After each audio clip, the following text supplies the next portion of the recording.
همه چیز عالی بود تا وقتی که فهمید نامزدش برای زنی دیگر خانه ای خریده. آن زن که فکر می کرد دوست اوست. به کانال سایه های خیانت خوش اومدید. ما در اینجا سرگذشت واقعی افراد رو روایت می کنیم. افرادی که مدتها نتونستند اونها رو به زبون بیارند و این کانال به اونها امکان رو میده که تجربیات تلخ زندگی خودشون رو با شما در میون بذارند و ممنون از شما که با شنیدن سرگذشتشون ما رو همراهی میکنید. شیما هستم، فرزند بزرگ خانواده. 2 برادر از خودم کوچیکتر هم دارم. پدر و مادرم هر دو فرهنگی هستند. خیلی دلشون میخواست که منم در آینده یه فرهنگی موفق باشم. اما من تمایلی به دانشگاه رفتن نداشتم و به همین مقطع دبیرستان راضی بودم. ما خانواده متوسطی بودیم. کاملا مذهبی نبودیم، اما یه سری مسائل تو زندگیمون رو رعایت میکردیم. من تازه نامزد کرده بودم، اما پدرم از انتخابم اصلا راضی نبود و همیشه میگفت بیشتر تو انتخابت دقت کن. سهیلینا خانواده پولداری بودند، کلینیک زیبایی داشتند. من سهیل رو خیلی دوست داشتم و عاشقش بودم. اولین بار بود که داشتم عشق رو تجربه می کردم. یه روز که داشتم از کلاس زبان می اومدم خونه، سهیل رو دیده بودم و با هم دوست شده بودیم. در نهایت کارمون به نامزدی رسید. پدرم معتقد بود که دختر و پسر باید بیشتر همو بشناسند و بعد وارد یه زندگی مشترک بشند. اما مادرم مخالف بود و میگفت حتما باید عقد کنند. تو خانواده ما برعکس بود. اصولاً پدرها عقد رو میپسندیدند. ولی پدر من از اون دسته از پدرها نبود. فقط میگفت یه صیغه بینشون خونده بشه کافیه. دختر من شعورش میرسه که از خط قرمز خودش رد نشه. من زیاد برام مهم نبود نامزد باشم، صیغه محرمیت خونده بشه یا عقد باشم. من فقط و فقط عاشق سهیل بودم و دلم میخواست شب و روز کنارش باشم. یه روز صبح که از خواب بیدار شدم، سهیل بهم زنگ زد و گفت که آماده شو میام دنبالت تا جایی بریم. هر چقدر ازش پرسیدم چیزی نگفت. منم مشتاق شدم و سر و صورتم رو شستم و با اشتهای کامل صبحانم رو خوردم. خواستم برم که لباسم رو بپوشم. پدرم گفت کجا دخترم؟ چرا اینقدر سری صبحانه خوردی؟ انگار دارن دنبالت میکنند. سرم رو بالا آوردم و به پدرم جواب دادم آره بابا، قرار سهیل بیاد دنبالم. گفت زود آماده شو، قرار جایی بریم. پدرم سرش رو تکون داد و گفت باشه، پس مراقب باشید. منم سریع رفتم سمت اتاقم و لباسم رو پوشیدم. سهیل رنگ آبی خیلی دوست داشت. منم اون روز سعی کردم یه لباس آبی خوش رنگ تنم کنم و آرایش ملایمی هم بکنم. وقتی که سهیل اومد دنبالم، تند تند رفتم سوار ماشین شدم و با همدیگه راه افتادیم. تو ماشین بهش گفتم نمیخوای بگی کجا قراره بریم؟ یه خنده ریزی کرد و گفت یکی از دوستای قدیمیم رو پیدا کردم و باهاش قرار گذاشتم. نخواستم که تنها برم. خواستم خانم خوشگلم هم رو با خودم ببرم. از این حرفش خیلی خوشم اومده بود. بدون من نخواسته که بره. وقتی که سر قرار رسیدیم، دوستش هم با خانومش اومده بود. بعد از احوال پرسی و خوشوبش نشستیم. اونا 6 سالی میشد که با هم ازدواج کرده بودند. خلاصه سهیل و دوستش کلی از دیدن هم خوشحال شدند. مهران دوستش بهش گفته بود که سر قرار با همسرش میاد. واسه همین بود که سهیل دنبال من اومد که تنها نباشه. فرزانه خانم دوستش زن اجتماعی بود. از همون لحظه که ما نشستیم گفت و خندید و همش میخواست جمع رو خودمونی کنه. از حرکات و رفتارش خوشم نیومده بود. انگار چند سال میشد که ما رو دیده و شناخته. خودش زن زیبایی نبود، اما طوری با اشوه و ناز حرف میزد که ملکه زیبایی هاست. فضا برام خیلی سنگین بود. هر بار نگاهم به سهیل میافتاد میدیدم داره حرفهاش رو گوش میکنه و تایید میکنه. مهران خیلی کم حرف بود، ولی در عوض خانمش جاشو پر کرده بود. وقتی که شاممون رو خوردیم، سهیل زودتر بلند شد که بره حساب کنه. بعد با هم خداحافظی کردیم و هر کدوم برگشتیم سمت خونه هامون. سهیل تو مسیر برگشت نظرم رو نسبت به مهران و فرزانه پرسید. منم گفتم راستش زیاد از فرزانه خوشم نیومد. خندید و گفت چرا؟ چون خیلی اجتماعی بود خوشت نیومد؟ یا حس حسادت زنونت گل کرده؟ جواب دادم نه، برام مهم نیست، ولی حس خوبی بهشون نداشتم، همین. تو نظرم رو پرسیدی، منم جواب دادم. بعدشم ساکت شدم. سهیل هم دیگه حرفی در مورد اونا نزد. وقتی که منو رسوند خونه خداحافظی کرد و رفت. منم داخل خونه شدم و دیدم مامانم اینا خواب هستند. پس بی صدا رفتم سمت اتاقم. فردای اون روز میخواستم برم سمت بازار که برای خودم خرید کنم. سهیل هم اومد تا همراهیم کنه. با هم داشتیم حرف میزدیم که گوشیش پیام اومد. سهیل به گوشیش با تعجب نگاه کرد و دوباره گذاشت تو جیبش. ازش پرسیدم کیه؟ جواب داد هیچ کس. پیام تبلیغاتی بود. منم دیگه بی خیال شدم. از خرید داشتیم برمیگشتیم که مادر سهیل زنگ زد و ما رو به شام دعوت کرد. منم به خانوادم خبر دادم که شب رو اونجا میمونم و خونه بر نمیگردم. مادر سهیل خیلی دوستم داشت و همیشه بهم میگفت خدا دوستم داشته که عروس گلی مثل تو رو بهم داده. منم کلی ذوق میکردم و ازش تشکر میکردم. اون شب همه چیز عالی بود تا اینکه رفتیم به اتاق سهیل که بخوابیم. موقع خواب دوباره سهیل به گوشیش نگاه کرد. منم فکر میکردم بر حسب عادت همه ما داره این کارو میکنه. ولی اینجوری نبود. انگار منتظر پیامی یا خبری بود. بعدش گوشیش رو سایلنت کرد و گذاشت کنار تخت و خوابیدیم. صبح که شد لباسم رو پوشیدم و بدون اینکه سهیل رو از خواب بیدار کنم برگشتم سمت خونه. هر چقدر مادرش اصرار کرد که ناهار بمون یه دلیلی واسه بهونه پیدا کردم و به خونه برگشتم. حوصله موندن اونجا رو نداشتم. تو خونه خودمون راحت‌تر بودم. حس خوبی نداشتم. بعد اون روزها سهیل زنگ میزد و حرف میزدیم. گاهی هم اصلا ازش خبری نبود و خودم تماس میگرفتم باهاش و جویای حالش میشدم. تا اینکه سهیل بهم زنگ زد و گفت که قراره یه کلبه جنگلی اجاره کنه و یه 2 شبی رو اونجا بمونیم. خیلی خوشحال شدم. وقتی بهش گفتم خودمون هستیم گفت نه، مهران و فرزانه هم هستند. حالم گرفته شد که باید دوباره اون زن رو تحمل کنم. خلاصه روز قرارمون رسید و سهیل هم یه خونه جنگلی شیک اجاره کرد. چون از نظر مالی سهیل خیلی بالاتر از مهران بود، واسه همین خودش تموم خرجها رو به عهده می گرفت. سهیل به مهران گفته بود که اونا دیگه ماشین خودشون رو نیارن و 4 تایی با همین ماشین سهیل بریم. فرزانه اینا تو اون مدت بچه دار نشده بودند.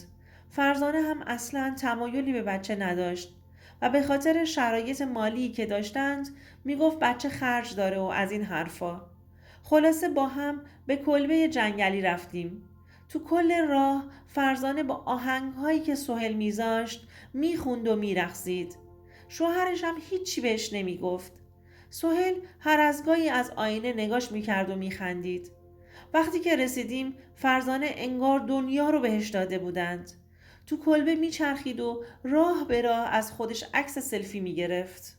تو مسیر راه هرچی که لازم داشتیم سهیل خرید و پشت صندوق عقب ماشین رو از خوراکی پر کرد. سهیل گیتار هم بلد بود بزنه و من اینو نمیدونستم. اون شب پایین کلبه وقتی که آتیش روشن کردیم، بعد از اینکه شام رو درست کردیم و خوردیم، سهیل شروع کرد برامون گیتار زدن و آواز خوندن.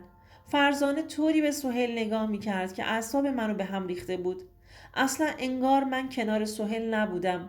سهیل هم غرق تو آواز خوندن خودش بود. حالم اصلا خوب نبود. همش داشتم هرس میخوردم از کارها و رفتارهای فرزانه. کلاً حواسش به سهیل بود. وقتی هم که من و سهیل کنار هم می نشستیم و حرف می زدیم گوشش رو تیز می کرد که ببینه ما چی میگیم. به سهیل گفتم عزیزم من خوابم میاد بریم بخوابیم. سهیل از جمع عذرخواهی کرد و شب بخیر گفتیم و رفتیم تو اتاق خوابمون.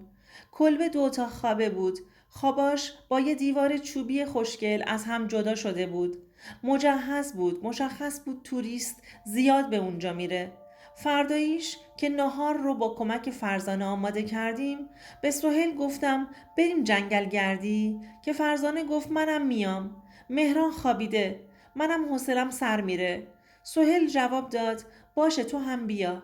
انقدر تو مسیر حرف میزد و میخندید که حرصم در اومده بود. این همه انرژی رو از کجا می آورد؟ همش بهانه های علکی می گرفت که وای روی لباسم حیوان نشسته. سهیل برش می داری؟ یا پام رو نمیتونم این قسمت بذارم. سهیل دستم رو می گیری؟ دیگه حالم داشت به هم می خورد. به سهیل نگاه کردم و چشقوره رفتم. سهیل با تکون دادن سرش حالی می کرد بی خیال، هیچی تو دلش نیست. احساس می کردم 2 سال از عمرم تو اون 2 روز کم شده.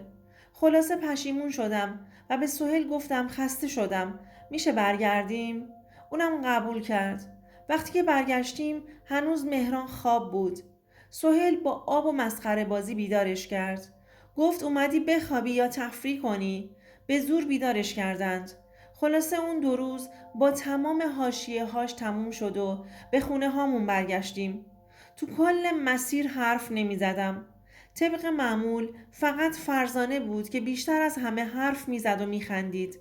همش می گفت کاش بچه ها بیشتر می موندیم. خیلی خوش گذشت.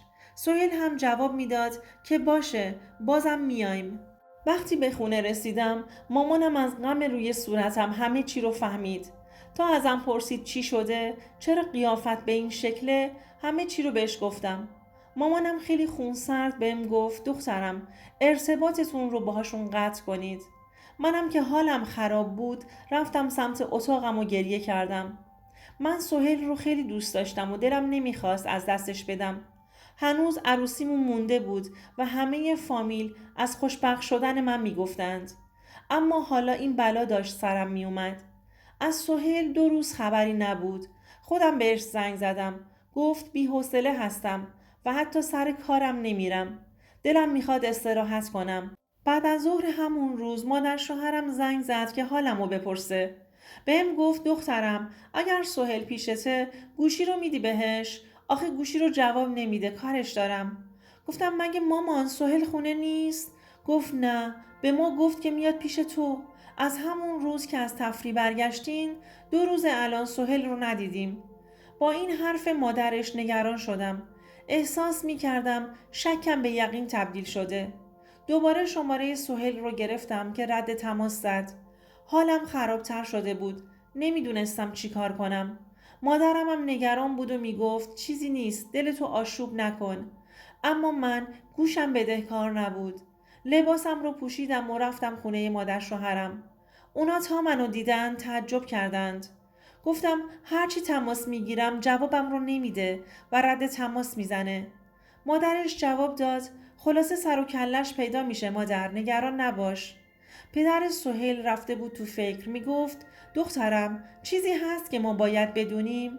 منم ماجرا رو از سیر تا پیاز براشون تعریف کردم. پدرش گفت اتفاقاً چند روزی میشه که سهیل دنبال خونه میگشت.